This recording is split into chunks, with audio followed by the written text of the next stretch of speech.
Hey, good people, Arthur Morris here. In this video, we are going to look at Riemann sums and definite integrals. So the definition of a Riemann sum is very similar to what we looked at previously. It says, let f be defined on the closed interval from a to b, and let delta x be a partition on the closed interval from a to b, given by the following sequence there, where delta of x sub I is the width of the ith subinterval. So if C sub I is any point on the ith subinterval, then the sum, which is what we looked at just previously, is called a Riemann sum for F for the partition of delta. And the sums that we looked at previously are examples of Riemann sums, but there are some more general Riemann sums that can be covered. Now, the width of the largest subinterval of a partition, delta, is the norm of the partition and is denoted by these bars with the delta in the middle is the norm of the partition. That's what that notation means. So that means every subinterval is of equal, if every subinterval is of equal width, then the partition is regular and the norm is denoted by what we've already looked at. So what we'll be looking at the intervals, subintervals will be of equal width, so the partition will be regular. So a lot of what you're seeing here is what we did previously, just in a different notation. So it says the sum of the number of subintervals in a partition approaches infinity as the norm of the partition approaches zero. So when you see that the norm of the partition is approaching zero, that's the same thing as saying that n is approaching infinity. That's happening at the same time. Okay, so here's the definition of a definite integral, and this is the integral of f of x dx from a to b. So the limit is called a definite integral of f from a to b. The number a is the lower limit and the number b is the upper limit. So you'll see this notation here, and we've already seen that. Okay, so definitions of two special definite integrals. The integral of f of x d of x from a to a. If the lower and upper bounds are the same, then the integral is zero.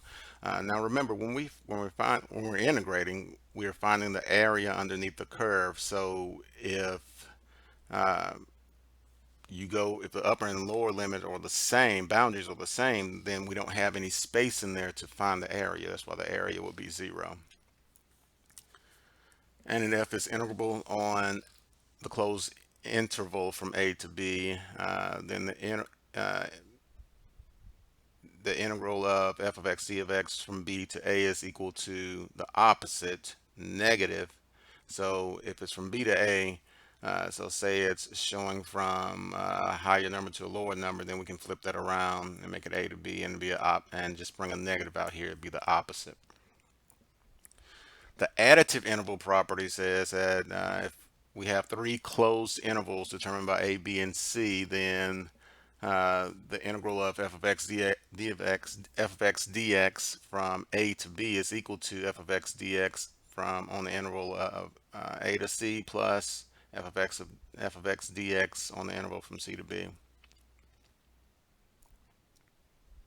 So properties, if you have a constant coefficient, you can bring that outside of the integral, integrate the function, and then multiply. And then if you're adding two or more functions, then you can split those up and integrate each one of those functions. Okay, so you may want to pause the video and write those down. And make sure you write down the definitions of two special definite integrals. And you should have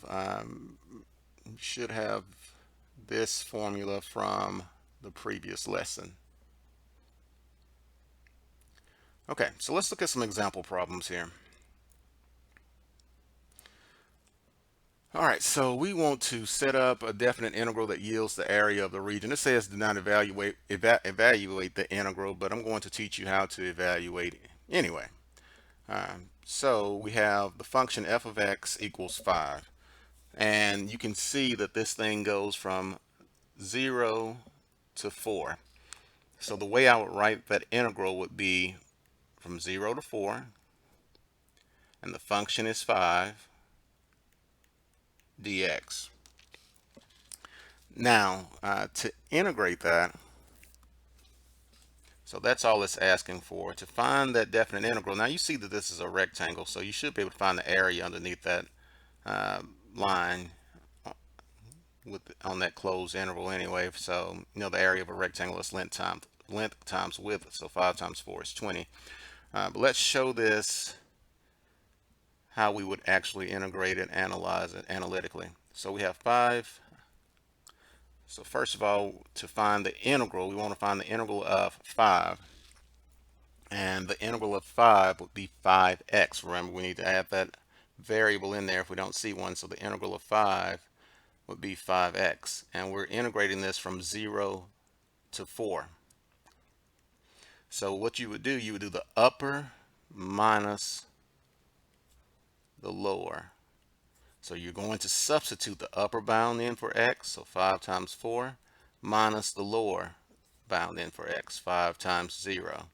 And you get 20 minus 0, which equals 20. The area is 20. So it wasn't asking you to do that, but we're going to go ahead and practice how to do this analytically, find this definite integral analytically. All right, number 14, we have the function of 6 minus 3x. You see that gives us a triangle. We're on the interval from 0 to 2. So to write that in integral notation, we would go from 0 to 2, 6 minus 3x dx. All right, so that's all it's looking for. However, we're going to take this a little bit farther. We're going to integrate each one of those. So the integral of 6 is 6x. The integral of negative 3x squared, we need to add 1 and divide by 2. So add 1 to the exponent, divide by 2. So that will give us 3x to the second all over 2. And this is going from 0 to 2. So we just use our integration rule to integrate each one of those terms. And I'll do this underneath. So it's still the upper bound minus the lower bound. So we have 6 times 2 plus 3 times 2 squared divided by 2. So we replace x with 2, the upper bound, and then minus the lower bound. So 6 times 0 plus 3 times 0 squared divided by 2. All right, so 6 times 2 is 12. 3 times 4 is 12 divided by 2 is 6. And that was minus. I'm sorry, I don't know why I put a plus there.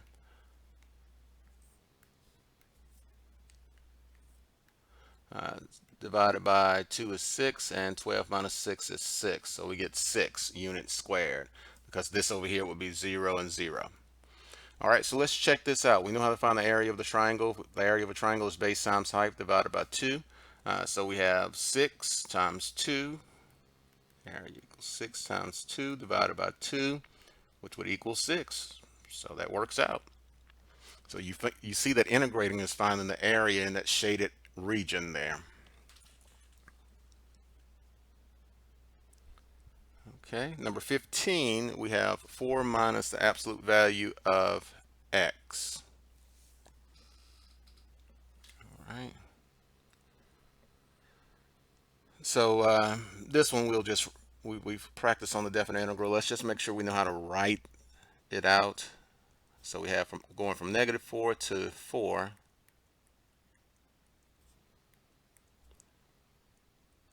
And 4 minus the absolute value of x dx.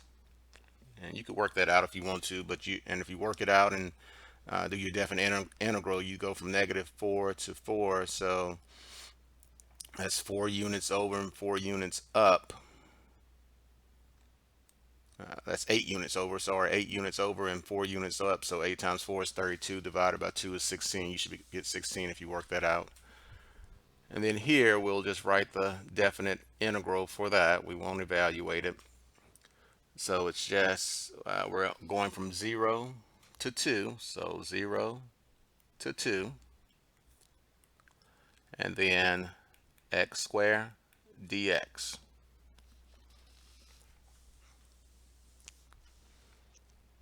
Okay. And like I said, you can still use your definite integral rule, and if you want to practice that, that's fine. And find the area, the actual area of this shaded region.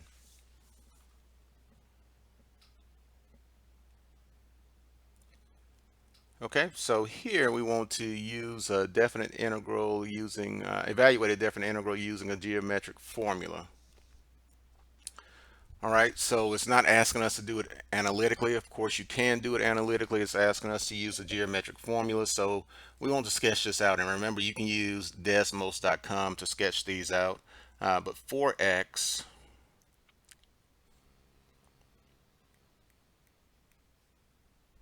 or for dx, from 0 to 3. So for dx will be the graph, horizontal line here. And we're going from 0 to 3. So we're looking at this region here. So you can see that that is a rectangle, and to find the area of a rectangle, it's just simply base times height. So area of a rectangle equals base times height, so 4 times 3 equals 12 units squared. All right, this one over here we have x dx from 0 to 4. And again, if you need to sketch these out using Desmos, then please do have at it. But this is just, you can use y equals mx plus b to get your graph. So x dx, y, that's the same thing as saying y equals x. So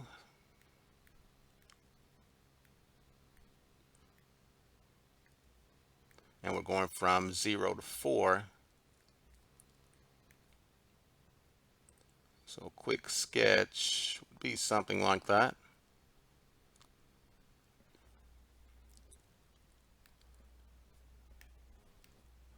And not quite 4 there, but and then we want to find the area underneath here. So see, this is roughly the shape of a triangle.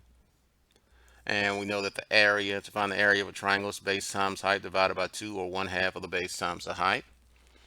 So we see that the height goes up to 4, the base goes out to 4. So we have 4 times 4 divided by 2, which gives us 8 units square.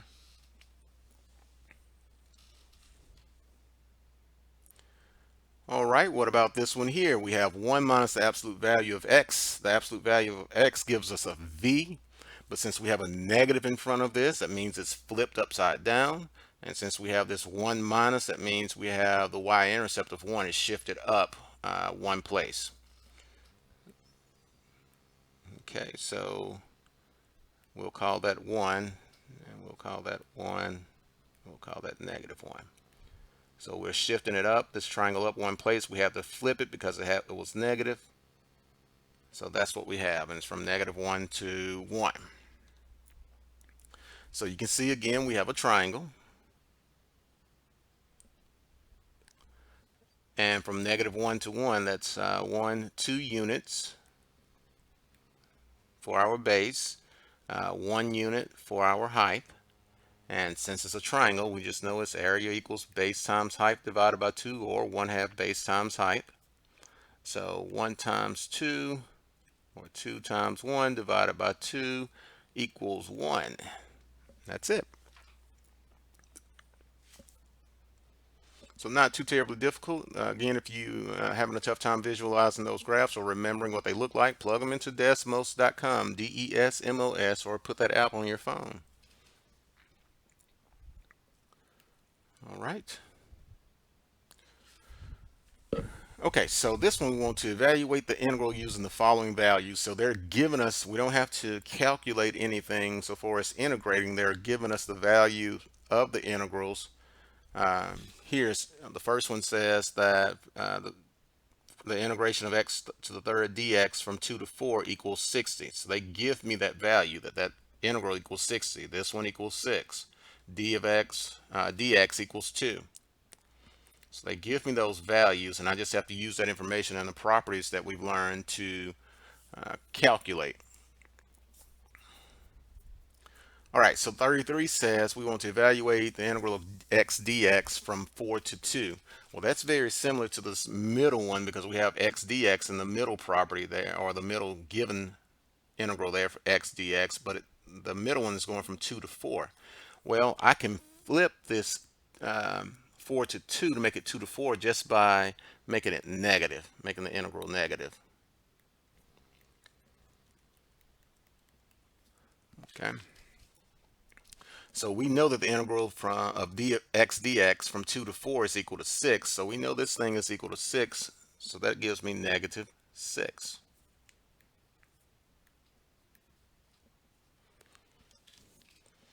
Okay, 34, we want the integral of x to the third dx from 2 to 2. Well, remember the property says that if the upper bound and the lower bound of an integral are the same, then we don't have any space underneath the curve or line to find the area.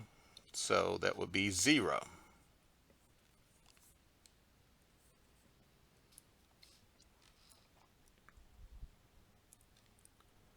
Okay, number 35, we want the integral of 8x dx from 2 to 4.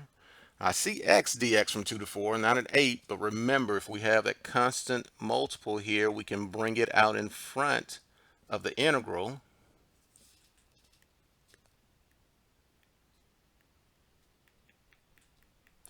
And then we know that the integral of x dx from 2 to 4 is equal to 6 from what we were given up here, equals 6.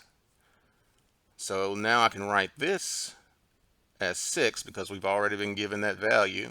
We don't have to work that out, and then we just multiply.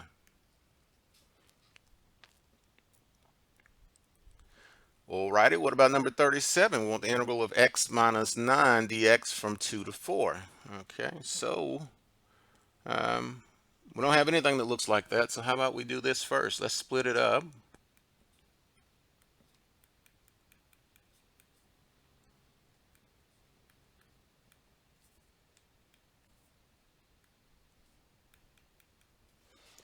All right. So it looks a little closer. We know the integral of x dx from 2 to 4 is 6, but we still don't have that 9 dx. However, up here I see that the integral of from 2 to 4 of dx is equal to 2. So how about we bring this 9 out in front?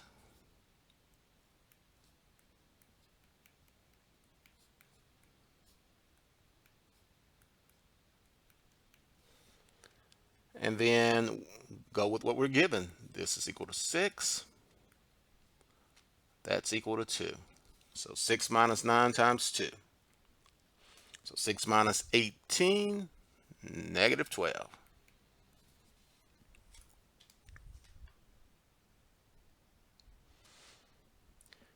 Okay, so that's how you would tackle those.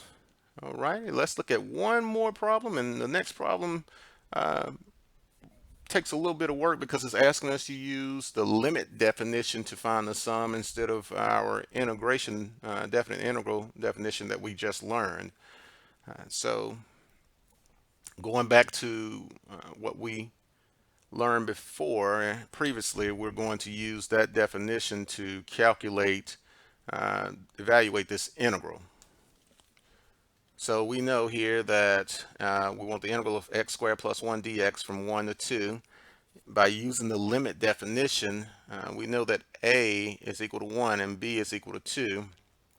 So the first thing we want to find is delta x, which remember is b minus a all over n. So delta x equals 2 minus 1 all over n. And delta x equals 1 over n.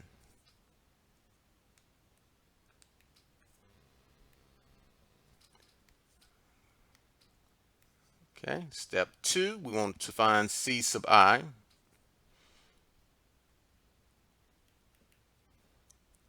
And C sub I, A plus I times delta X. Therefore, C sub I is equal to A is 1 plus I delta X is 1 over N.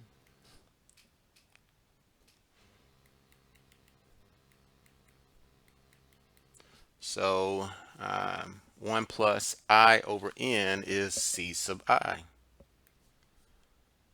And then step 3 is where we use that limit definition. And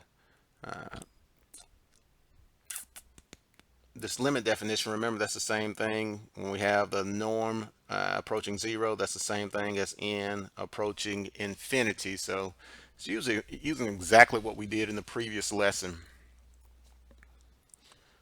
So here we have the limit as n approaches infinity of the sum from I equals 1 to n of f of C sub I. Well, the function itself is equal to x squared plus 1. So we need to replace x with C sub I. So we have C sub I squared plus 1. See here, times delta x. So times 1 over n. Okay, now let's rewrite C sub I because we know C sub I is equal to 1 plus I over n.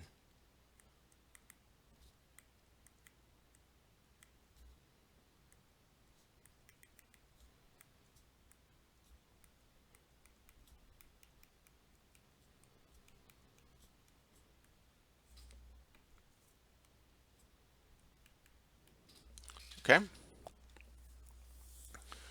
Now 1 plus I over n squared, I'm going to use a plus b squared. A squared plus 2ab plus b squared. So that would be 1 plus 2I over n plus I square over n square.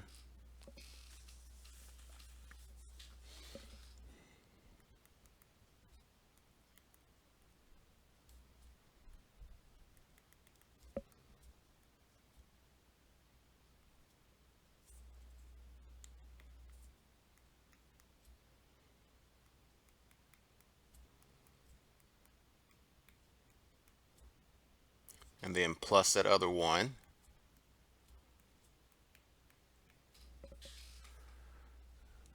Okay.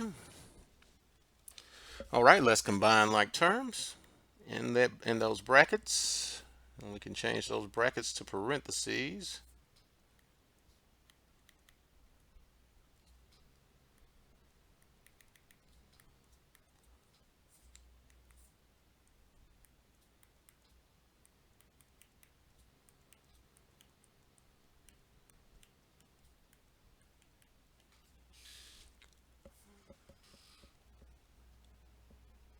Okay.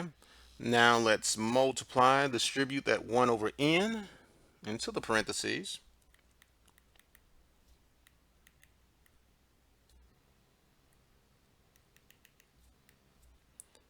So we have 2 over n plus 2I over n to the second plus I square over n to the third.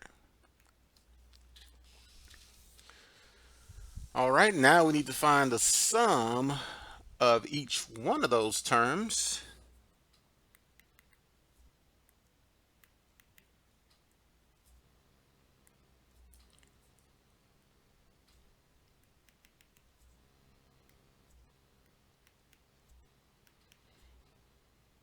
On this second one, I'm going to go ahead and bring the 2n square out front since that's just a number, constant there.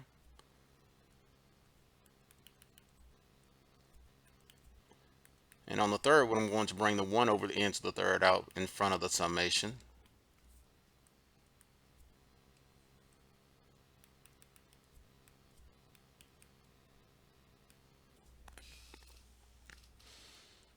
Okay. Now, oops, sorry, let's clear that up. Okay. So now we need to use our summation property, summation rules that we've learned. So the summation of a constant is multiplied by the upper interval. So 2 times 2 times n, 2 over n times n, plus 2 over n squared, and then the summation of I is n times n plus 1 all over 2. And then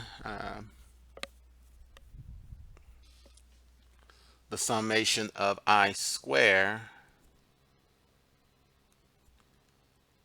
n times n plus 1 times 2n plus 1 all over 6.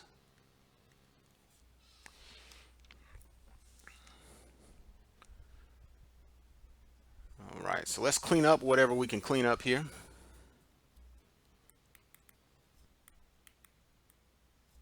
So we can clean up the ends. So that gives us 2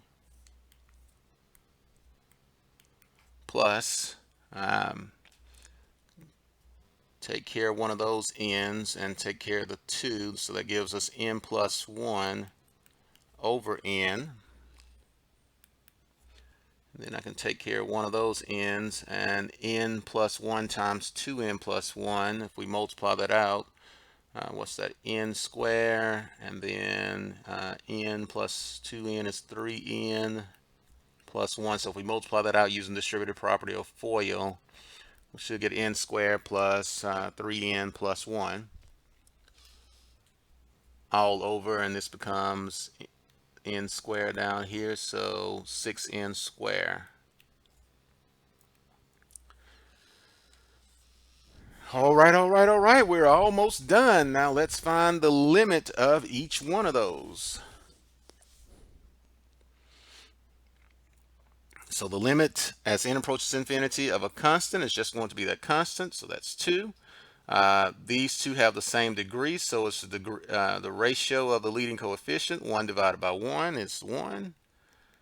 These two, the third one that we also have the same degree, so it will be 1 divided by 6.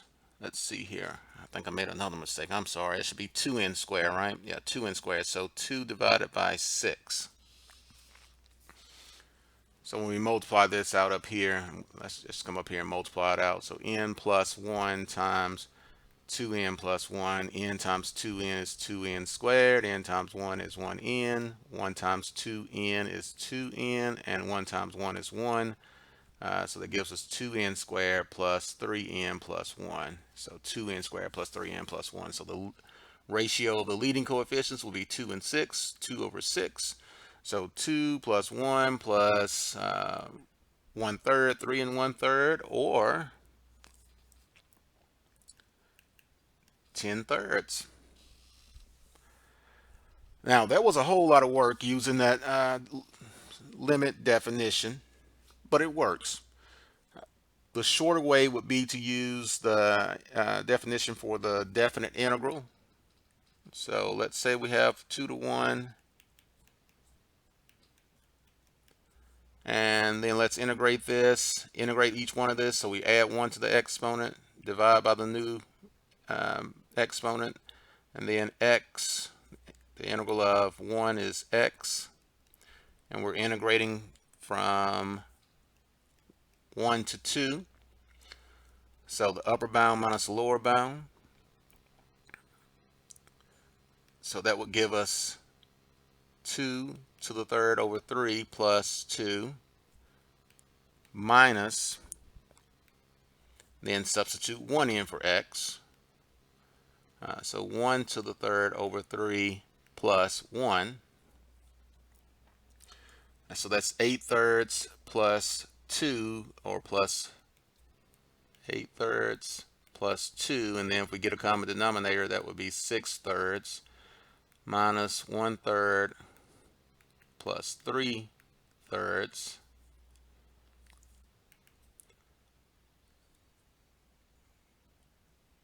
So that's 14/3 minus 4/3 equals 10/3. So a lot shorter. Once you learn that method, it's a lot shorter. However, it's good to know how to find your integral by the limit definition. So you may want to pause it there and write down that.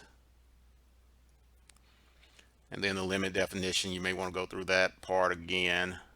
But I'll leave it right there. It's about as far up as I can take it. Well, let's go here. So we started off plugging in, finding our delta x c sub I, plugged into our limit definition formula, and then went through it.